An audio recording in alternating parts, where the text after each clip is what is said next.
In the bustling heart of Silicon Valley, amidst the gleaming towers of innovation, there was a man named Arthur. Every night, long after the ambitious young minds had logged off, he would appear, a silent guardian armed with a mop and bucket. To the few who saw him, he was just the janitor, a ghost in the machine of a billion-dollar tech company, a relic of a bygone era.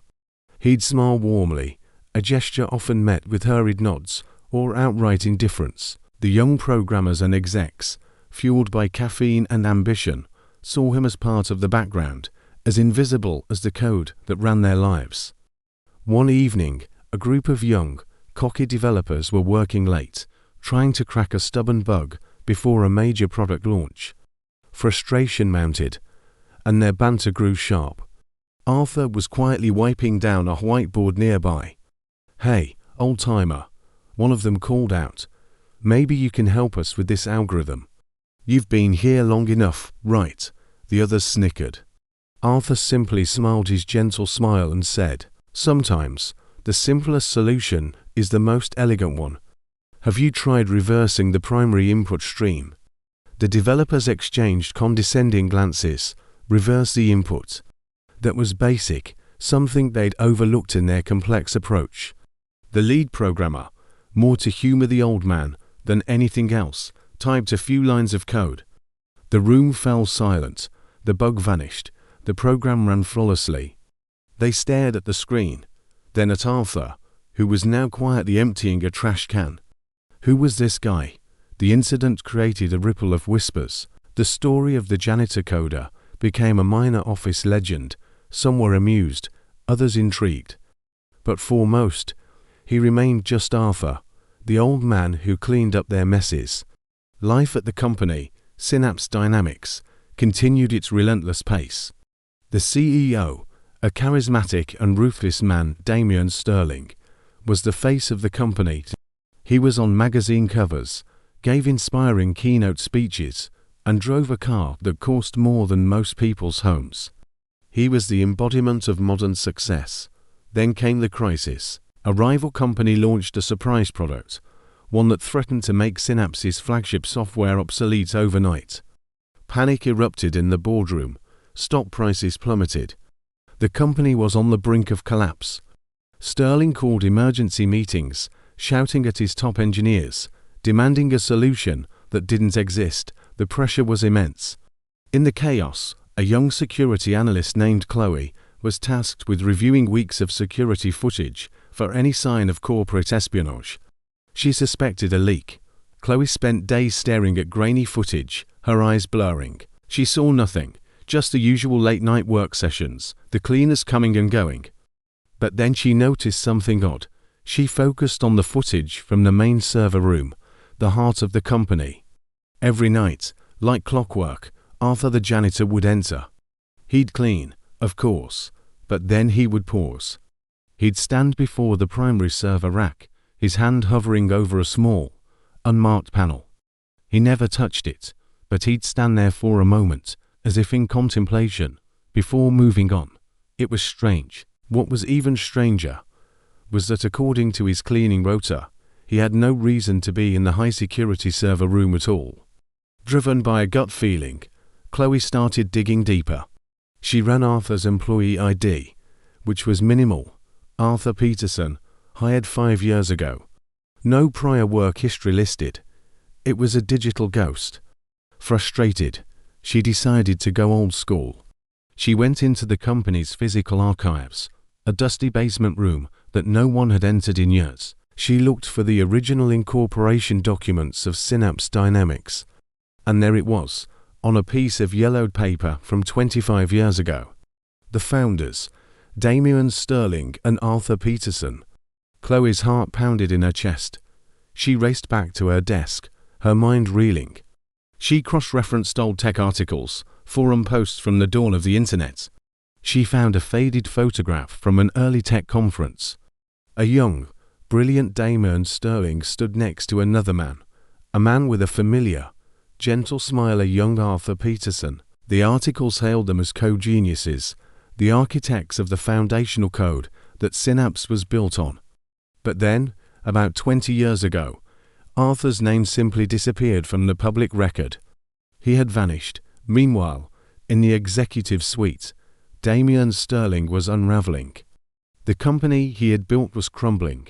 He had pushed Arthur out years ago, convincing his partner that he wanted a quiet life, away from the stress of the corporate world. Sterling had taken all the credit, all the glory, and all the money. He had built an empire on a foundation he hadn't fully understood, a foundation laid by his old friend. Chloe knew she had to act. She printed the old photo and the incorporation document. She walked past the panicked executives and straight to the boardroom, where Sterling was holding his head in his hands. She placed the papers on the polished table in front of him.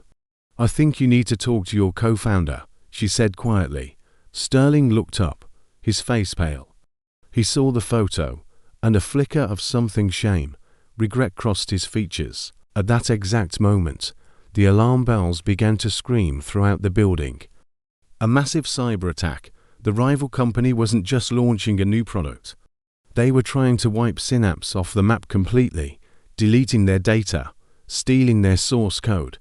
The screens in the boardroom went black, then filled with the menacing logo of their competitor. The company's digital defenses were being torn apart. Their best engineers were locked out, helpless. It was over. But then, one screen flickered back to life. It showed a command line interface. Code was flying across the screen, a language so old and fundamental that none of the young engineers recognized it. It was a digital ghost, fighting back from within the system's core. In the security feed on another monitor, they saw the source. It was Arthur. He wasn't in the server room. He was at a dusty, forgotten terminal in the basement archives, his fingers flying across the keyboard with a speed and grace that defied his age. He wasn't just cleaning the code. He was rewriting the very laws of the system he had created decades ago. He was building new walls, forging new shields, using backdoors and protocols that only he knew existed because he had built them himself. The attackers were bewildered. Their modern assault tools were useless against this archaic, elegant defense.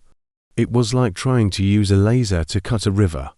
Arthur, the quiet janitor, was single-handedly repelling a full-scale corporate assault. In the boardroom, everyone watched, mesmerized. Damien Sterling stood up and walked to a window overlooking the city. He saw his own reflection, but behind it, he imagined the face of his old friend, the man he had betrayed. After an intense 30 minutes, it was over.